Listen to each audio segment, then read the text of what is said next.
PSC 10th level prelims എക്സാമിൻ്റെ quick റിവിഷനിലേക്ക് എല്ലാവർക്കും സ്വാഗതം. അപ്പോൾ നമുക്ക് ഇന്നത്തെ ചോദ്യങ്ങളിലേക്ക് കടന്നാലോ. ശരീരത്തിലെ കാൽസ്യം ആഗിരണത്തെ ഉത്തേജിപ്പിക്കുന്ന ജീവകം ഡി. ശരീരത്തിലെ കാൽസ്യം ആഗിരണത്തെ ഉത്തേജിപ്പിക്കുന്ന ജീവകം ഡി. കേരള സംസ്ഥാന മനുഷ്യാവകാശ കമ്മീഷൻ നിലവിൽ വന്ന വർഷം 1998. കേരള സംസ്ഥാന മനുഷ്യാവകാശ കമ്മീഷൻ നിലവിൽ വന്ന വർഷം 1998. നിശ്വാസവായുവിലെ ഓക്സിജൻ്റെ അളവെത്ര? 15%. നിശ്വാസവായുവിൽ 15% ഓക്സിജനുണ്ട്.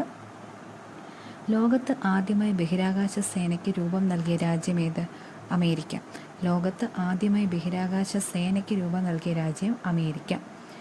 ഖാദർ ബങ്കർ ഏതുതരം മണ്ണുമായി ബന്ധപ്പെട്ടിരിക്കുന്നു? എക്കൽ മണ്ണ്.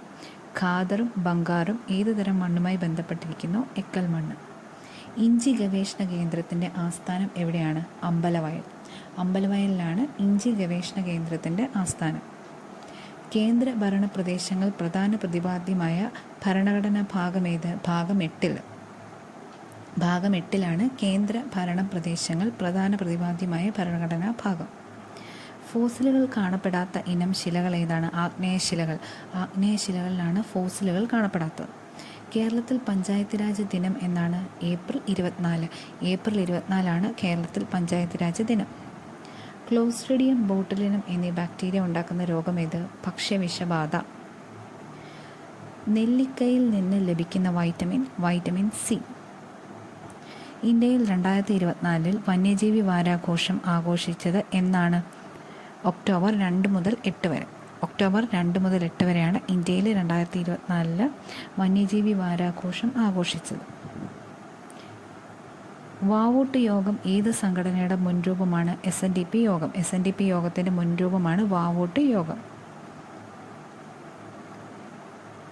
ശ്രീനാരായണ ഗുരുവിൻ്റെ പ്രവർത്തനങ്ങളുമായി ബന്ധമില്ലാത്തതേത്? SNDP സർവമത സമ്മേളനം, അരുവിപ്പുറം പ്രതിഷ്ഠ, മേൽമുണ്ട് സമരം. ബന്ധമില്ലാത്ത ഏതാണ്? മേൽമുണ്ട് സമരം. ജൈവ വൈവിധ്യ രജിസ്റ്റർ പുറത്തിറക്കിയ കേരളത്തിലെ ആദ്യത്തെ ജില്ല വയനാട്.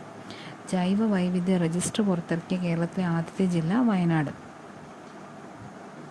ജമ്മു കാശ്മീർ പുനഃസംഘടനാ നിയമം നിലവിൽ വന്നതെന്ന്? 2019. ജമ്മു കാശ്മീർ പുനഃസംഘടനാ നിയമം നിലവിൽ വന്നത് 2019.